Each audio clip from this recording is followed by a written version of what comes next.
we're going to begin with, a bit about Arsenal last night. Your side, yes, get in there, says Darren Bent. What did you make of their performance? I mean, it was never in doubt. Well, they went 2-1. When they pulled a goal back, did you think, hold on a minute? No, still not. I still thought Arsenal had too much for them.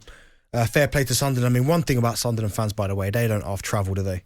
In their numbers. And the weather doesn't affect them. It doesn't affect you. I mean, they absolutely travelled. And so it was good when they scored the goal. You could see all their fans jumping behind the goal. Great set of supporters.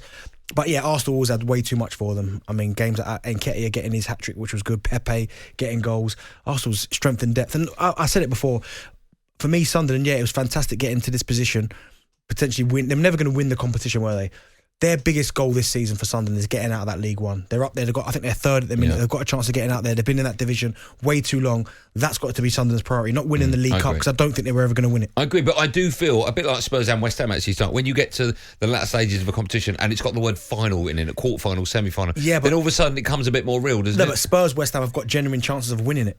It'd be interesting to ask a Sunderland fan, because I don't quite know what the answer is to this. If you offered them the chance to win the League Cup or get out of League One, I think they'd all take winning the League Cup. You think so?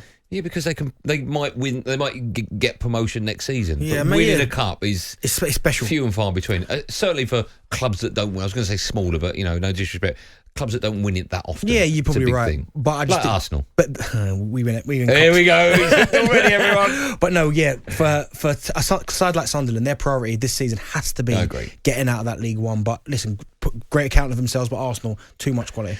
Let's talk about the fella that scored the hat-trick, Eddie Nketiah. What do you make of him, firstly? He's a proper poacher. He's a poacher. Like Franny Jeffers was called the fox in the box. Yeah. I mean, his first goal come off, he's in there. They all count. It makes no difference, by the way.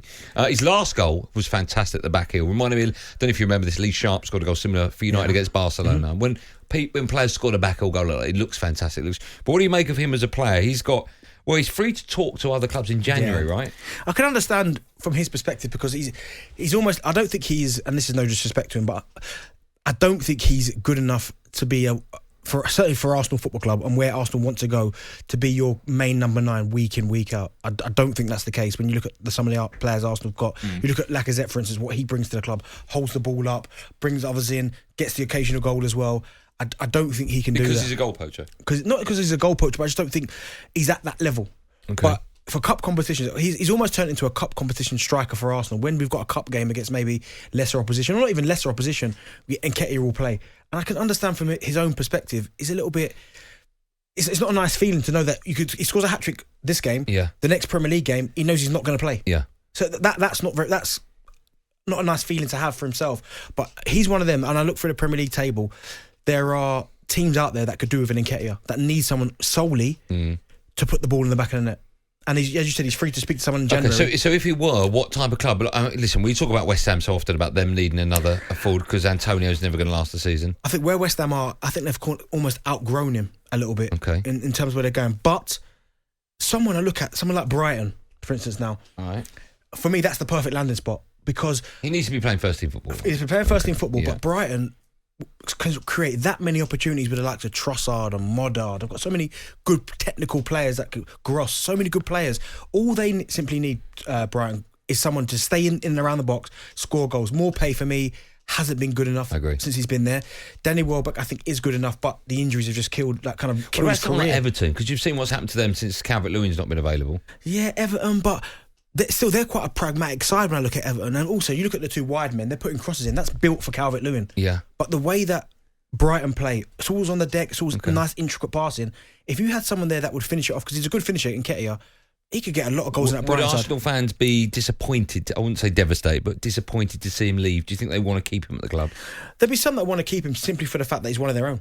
Like, do you know what I mean? He's come through the youth ranks, and it's always hard when one gets to the first team, does quite a good job, and then you've got to let him move on. It's quite difficult. But they'll understand that if Arsenal want to get back to where they want to get to, they're going to have to move on from him. Or certainly, if they want to keep him as backup, you're going to have to get someone else in above him. But as I said, Brighton for him just makes sense to me. And just quickly as well, how important do you think the League Cup is for Arsenal now into the last 4? Yeah, Arsenal are a place where they've got to keep winning trophies somehow, because we've not won the league since 2004. Turned into a cup side, they've got to find a way. You can't for 20 years. 20 years? Is that for Arsenal Football Club? Like, I know you're going to laugh and joke, but for Arsenal I wouldn't Football do Club, that. For Arsenal Football Club, that's not good enough, is it? 20 years. No, it's not. But when you think there's only one team that can win the Premier League each season, and you've got big heads at the moment like City, I get Liverpool, that, but 20 Chelsea, years, come United. You know, it's too long. Since we've been in the Emirates, we've never won it. No, it's too long. It's too long. All right, we'll talk about that. We should just quickly, Charlie Patino, last night performance. Yeah, I remember Jack mentioning him. He said he's the next one to come through. Look at, yeah. But yeah, really good goal coming on debut, 1 goal. Took it well as well, slid across. Yeah, flicked it in. That's why I do like these cup competitions. Okay, it gives players like that a chance to shine. Exactly. Okay, well, listen, we've got lots to talk about. We'll start with Arsenal. We'll start about Eddie Nketiah. Arsenal fans, are you a fan of his? West Ham fans, Brighton fans? Would you like to see him at your club? Is he good enough to start in the Premier League? And of course, anything that we've not touched on, feel free to pick up the phone and get involved. 03717 223344.